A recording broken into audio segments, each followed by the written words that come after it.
everyone. How are you guys doing? Good night. No, it's late in the afternoon, but this is breaking news. And I wanted to do this from earlier, but I had to make sure my special guest was available. So I have a special guest on the phone, and she has some insight on the Supreme Court decision regarding birthright citizenship. And she's going to give her take on it and break down the understanding so you guys can have a clearer understanding of exactly what's going to happen and when it's going to happen. Okay, so with that being said, I'll introduce her. Her name is Miss Sabrina, and she will be able to talk more about what is happening and what will happen. All right, Miss Sabrina, the floor is yours. Hi, everyone. Thank you so much for having me on tonight. As we all know, today the Supreme Court handed down a decision regarding President Trump's request to limit birthright citizenship. So that happened today. The Supreme Court has handed down President Trump a major victory. We already know when he took office, his first thing was to get rid of the birthright citizenship. And today he got, that victory that he was looking for. So what does that mean for us? First of all, let's look at what the birthright citizenship is about. We all know that the 14th Amendment in the Constitution guarantees birthright citizenship to anyone that's born within the United States, regardless of whether their parents are citizen or if they have any immigration status.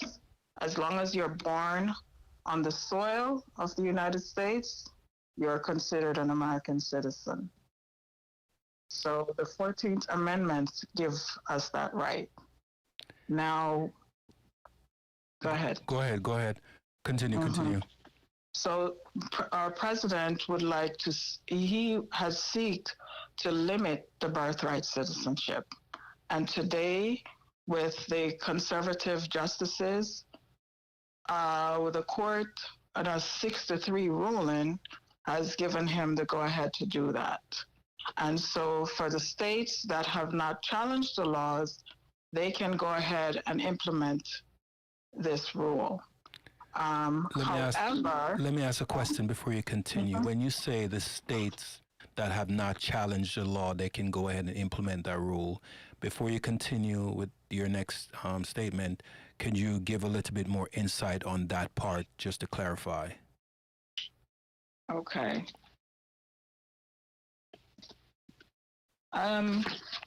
Well, the thing is that there were states, especially the Democratic states, when President Trump had first introduced this rule, they challenged it and said, no, according to the 14th Amendment, that's going against the Constitution. So because they have challenged it, it doesn't automatically go into law in their states. So there, as we know, there's like 28 states that have not challenged the law. So those states can go ahead and implement the law according to what he suggests. So just so I'm clear, the states that have not challenged him on it, they in a sense have the go ahead, the runway to take off and implement his plan. Mm-hmm. Okay. His order. It wasn't an executive order that he signed back in January. So the order was to end the practice of automatically granting citizenship to anyone born in the United States, even if the parents. So the plan is to get rid of that unless one of the parents is a citizen or a green card holder or a permanent resident. So if you come here and you're just a visitor, basically you can't just come here and have a child and the child would become an automatic citizen. That's that's what his bill is about. His executive order is about. He's trying to get rid of that. People would just come here, have their children and leave, and their child is automatically a citizen. So that's what his executive Okay. order is about, to ban that. And that has been going on for decades now. Yeah, it's the 14th Amendment. I think 18 from the 1800s. This has been a law Let me under the Constitution. let me look up when was the 14th Amendment passed. So the 14th Amendment was passed June 13th, 1866. Mm-hmm. Okay, and it was then ratified on July 9th, 1868. Mm-hmm. So is the ratification was when they were given the birthright citizenship? Mm-hmm. Uh, I was having a conversation and I actually looked at a document online earlier on today, and it was saying that birthright citizenship were given to the ex-slaves, and that's how birthright citizenship was meant, and who the people that it was meant to be for, and give the ability to have citizenship because slaves weren't able to be granted citizenship before the 14th Amendment. Mm-hmm. So with with that being understood, are we saying that people would leave wherever they're from, come to the United States, have their child, and once the child gets citizenship, then they would then leave and take the child and raise the child with wherever country they're from, and then when the child gets of age, the child would then be a citizen and file for them, the parents or relatives, to come in back in the United States. That could be possible. It doesn't mean that people did it for that purpose. But to know that, this is a country that has a lot of sway in the world, a lot of people would like the benefit of knowing that they have some ties to the country, and coming here and having their children ensures that the child become a citizen. And with the child being a citizen, they get certain benefits that comes with that, but it doesn't mean that people just do that just because of that reason. People do things for varying reasons, but Right. maybe the thought is that this is why people are doing it. This is why people are coming here and having children, because then they can just have that child. I don't know, I would have to ask a person that come here and have a child, and the child is a citizen. What was their thought? What was their thought process? So, so with that being said, actually, I pulled up more information about the 14th Amendment. So I'm going to read it, and then I'll Okay. ask the question I'm going to ask regarding one parent being a citizen. So the 14th Amendment states that passed by the Senate on June 8th, 1866, and ratified 2 years later on July 9th, 1868. The 14th Amendment granted citizenship to all persons born or naturalized in the United States, including former enslaved people, or provided citizenship with equal protection under the law. Mm-hmm. So it wasn't just for former slave, it was anyone, like maybe indentured servants from Europe or other countries that weren't Yes. slaves, but they were here in the United States. They were granted citizenship under the 14th Amendment, regardless slave or not. Yes, but don't forget that there are exceptions to those rules. Limited exception would have been children born to foreign diplomats, and Explain and that. like if you come here on business, a foreign diplomat um, come here, say the president of another country come here. or someone within their government come here. You know how other people from other countries come here and they meet with the president and so on and so forth. Yes. So they they um, they would be the exceptions to the rule. So currently, where with the decision, the diplomats would have an exception to that rule. They would automatically still become No, their citizen. children wouldn't be citizens. Oh, okay. Because they're diplomats, so the children wouldn't be citizenship, wouldn't have gain citizenship Of the countries that they're from. Okay, okay. I understand. I understand why. Because the diplomats are sovereign and all the laws of the country that they're from, no matter where they go in the world, the laws from the country where they are from applies to them anywhere they go in the world. So that would in also reflect on the children that they have, that if they have the children, those laws from their country would also apply to that child. Yeah. Okay. So going back to the question I want to ask now, in our earlier discussion, when one parent is a naturalized citizen or a citizen of the United States and they have a child with a non-citizen, that child is automatically a citizen. Yes, that's what the bill is suggesting, that the child would be a citizen only if at least one of the parents is a U.S. citizen or a permanent resident green card holder. Now, when that, let's say that the parents that's not a citizen goes back to their country of origin, and that child grows up and then want to file for the parent, the possibility of that parent being able to come to the United States as a citizen is then now granted. Are you talking about the executive order that President Trump has put forward, or are you talking about prior to that?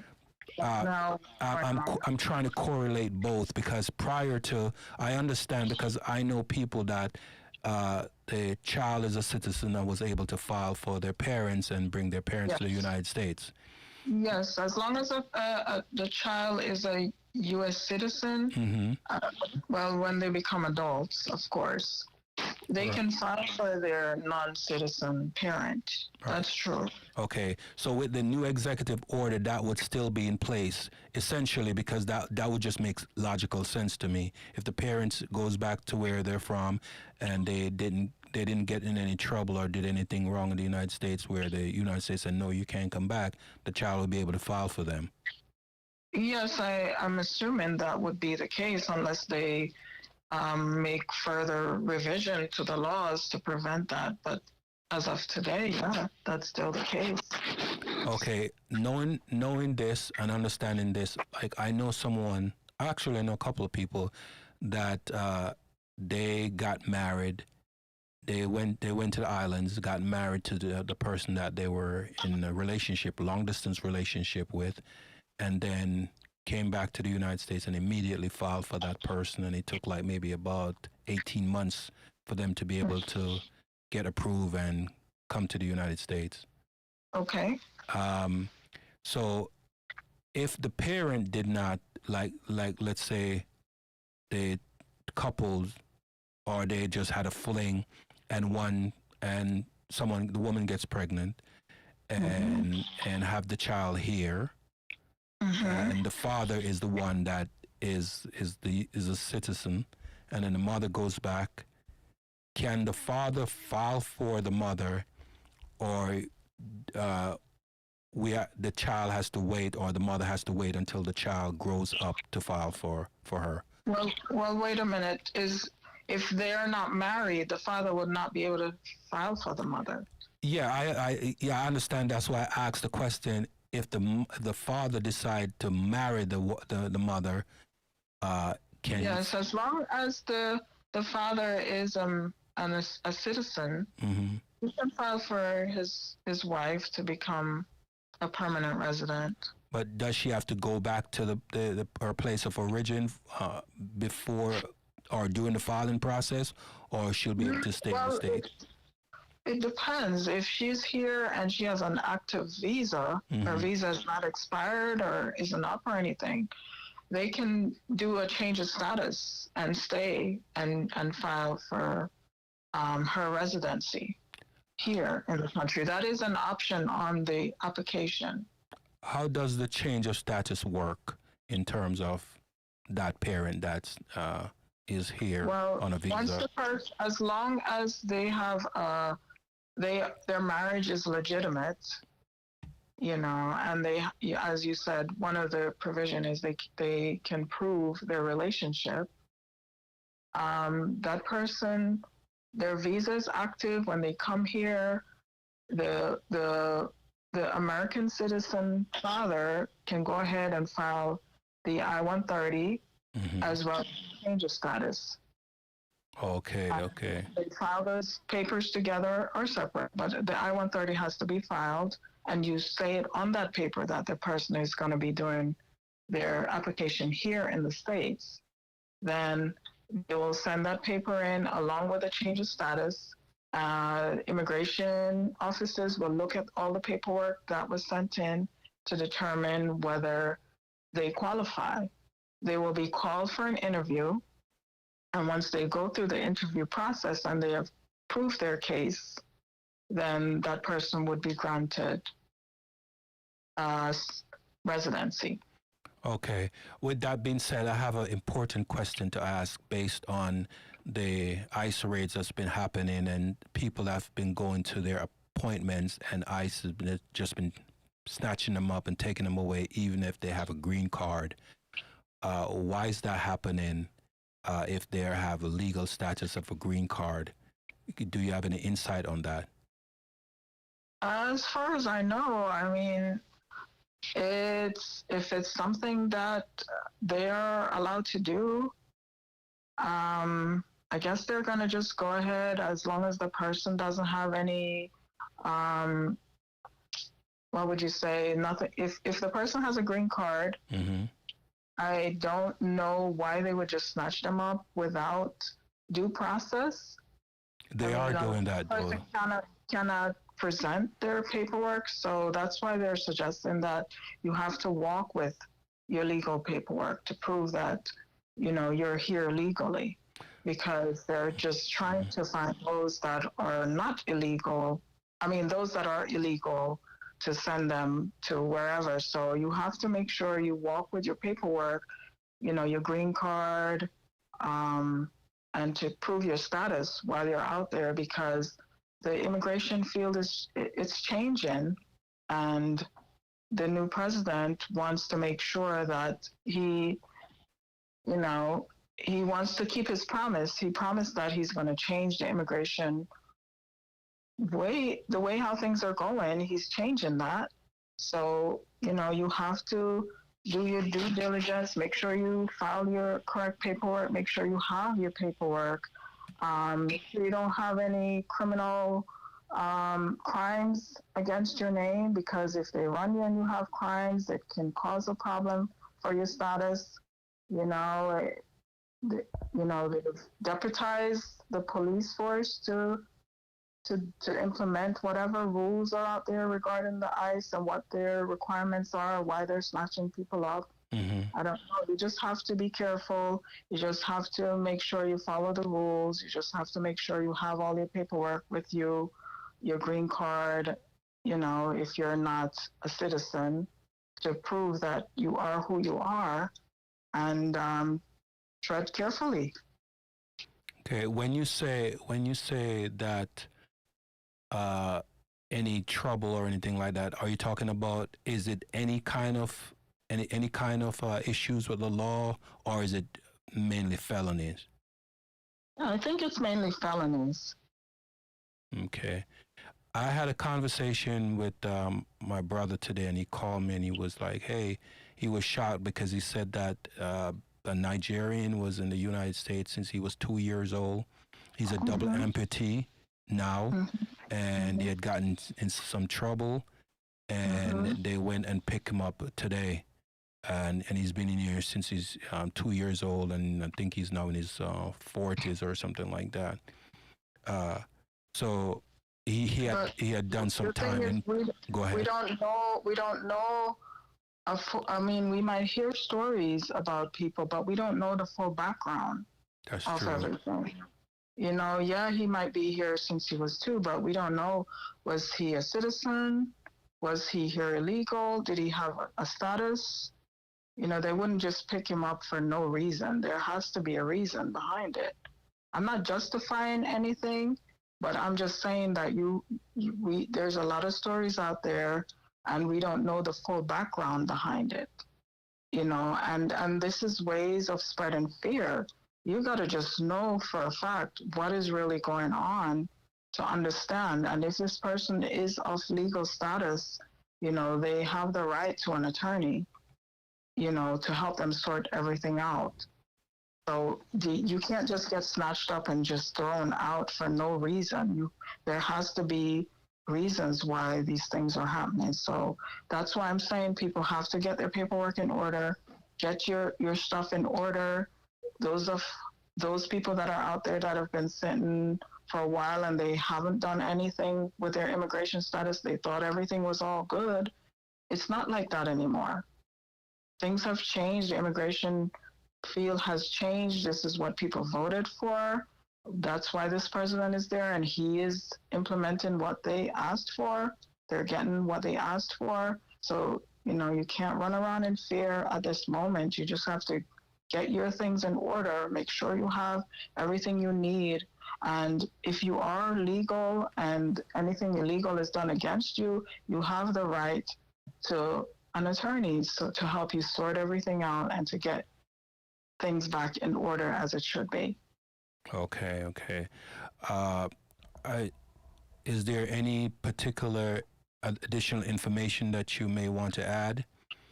I just wanted to say, with regards to the Supreme Court decision, there is a 30-day window from today. It's not going to go into effect right away. There's 30 days before it goes into effect. So, um, as it's not the end of the world for people. Just, you know, watch what's going on, understand what it means. It does not mean that those that have been born, um, like those children that were born last year, automatically are going to lose their birthright citizenship. It does not mean that. It's just gonna, if it comes into effect after 30 days, it's from the date it comes into effect. For those that are born on the soil of America might not be citizens. So, And well, also, go ahead, you continue. know, Sorry. there's a lot of lawsuits going on, so we don't know yet where it's all going to go and which states it's going to be implemented in, because as I said, there are states that have challenged it. So we don't know how it's going to play out.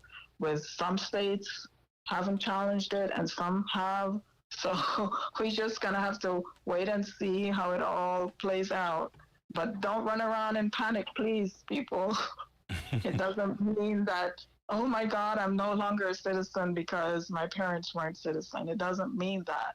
It just means after the law goes into effect, children that are born after the laws go into effect would not automatically be citizen unless they have a parent that is a citizen or a green card holder. Yeah, I was wondering about that myself, and I'm happy that you cleared that up because I was wondering if it's going to be retroactive. Because with the climate that we're living in right now, there are things that are being done, and it's like as if the Constitution is being usurped, and things are just happening that a lot of people are crying that it's unconstitutional, and they are really angry or upset or scared. So I'm happy that you clear that up because I was also wondering if it's going to be retroactive, uh, and that makes sense.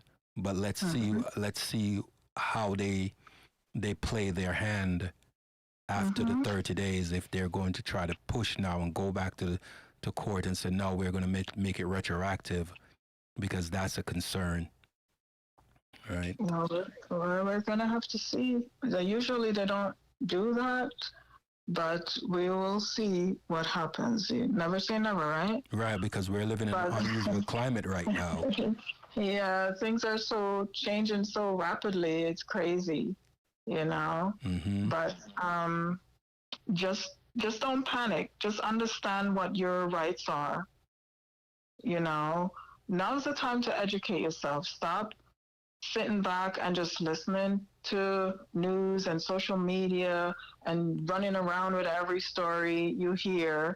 You know, do your actual research to find out what is going on. How does this affect me? How does this affect my family? Educate yourself. Take the time to educate yourself on what is going on so you know your rights. Okay, okay. And that is very important that people take the time to educate themselves. There's no excuses. Find out what is going on and how it applies to you. And don't just listen to what everybody else is saying. Go do your own research and find out what's going on and how it will affect you. I mean, people are running. I mean, I saw an ad, I mean, you know, on social media where they were like 500 green card holders were stranded in Dubai. And people were just going crazy over that. And I'm like, it does not apply to U.S. green card holders. It's the UAE green card holders. Oh, So don't just listen to something and then take it and run. Go look and see for yourself. Find out how does this apply to me, and is this real news or fake news? So we need to stop feeling throwing out so much fear out there. It's causing a lot of chaos and problems.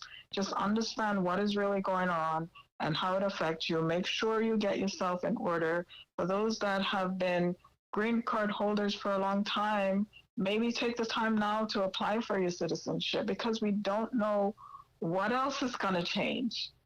Okay?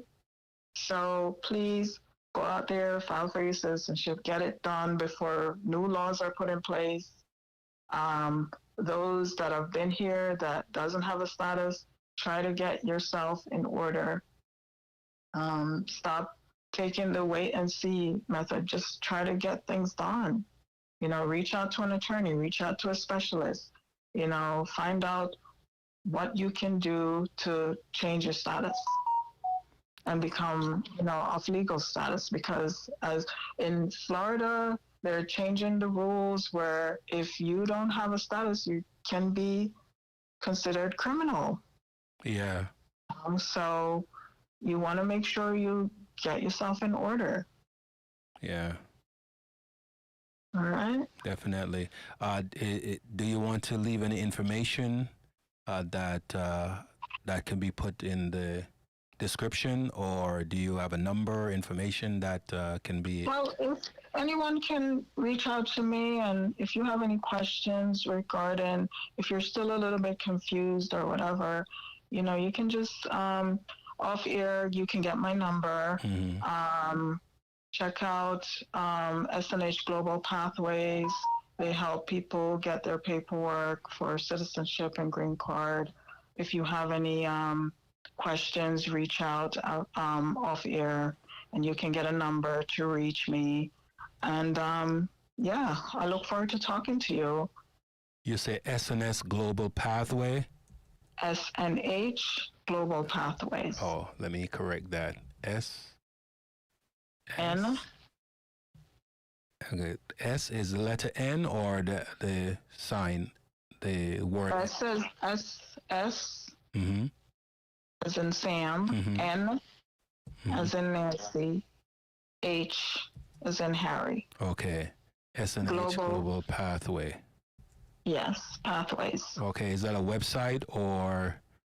It's the name of immigration. If you need help with immigration, okay, you can. Yeah, if you have any questions or anything, you can just reach out. All right, I'm putting that in the description right now. Mm-hmm. Okay, and do you want to leave a number that could be added in the description or no? Yes, you can add the number 561. Okay, let me write that. Go ahead. 561. 631 631 4464. 4464. All right, folks, again, that's 561 631 4464. Mm-hmm. Okay. All right, again, let me repeat that. It's 561 631 4464. And that's for SNH Global Pathway. And you can get information and have more clarification and quail your fears and know where you stand and what can be done in helping you get things situated. All right? And thank you. I appreciate you. I did say it's going to be at least 20 minutes. It's gone to 30 minutes, right? So it's 31 minutes right now. So I appreciate you. And if you want to do follow-up conversation, we definitely can do follow-up conversation. And then we can have more discussion as things develop. And you can, is that something that we can do more frequently? Sure. We are going to follow this and see where it's going, how it's going to apply, which states it's going to be implemented in. We have to be aware of what is going on. Okay. Definitely. Okay. In real time, because what was true yesterday may not be true today. Definitely not, and it won't be true tomorrow. Things are changing so rapidly. All right. And everything is, and people, please don't sit back. You need to be proactive because not only are things changing, the cost is going up as well.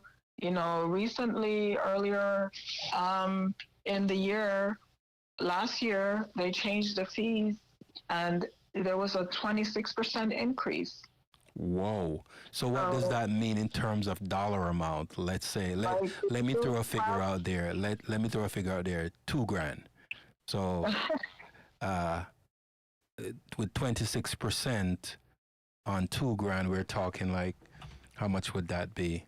So why don't you say 26% on 1,000 would be an extra $260? Yeah. So it'd be $520 on $2,000. So it'd be $2,520. Right. Okay. Wow. That's a big jump. Yes. So if we're talking about like $5,000, we're now talking somewhere about $6,200 and something dollars. Yes, we're talking about a big jump. I mean, how many of you, when you get a raise in your paycheck, I mean, the most they probably give you is probably 4%, if that. Yeah, that's true. That's true. Definitely. So can you imagine adding a 26% increase on it? Yeah, definitely. So don't just sit there and say, oh, I'll do it later, because later it might be too late. Yeah, definitely true. Definitely true. All right. Appreciate you. Thank you. And we will follow up and have further conversation. I appreciate you. Thank you for taking the call. And we'll talk again. All right. You take care and good night, everyone. I look forward to hearing from you. Okay.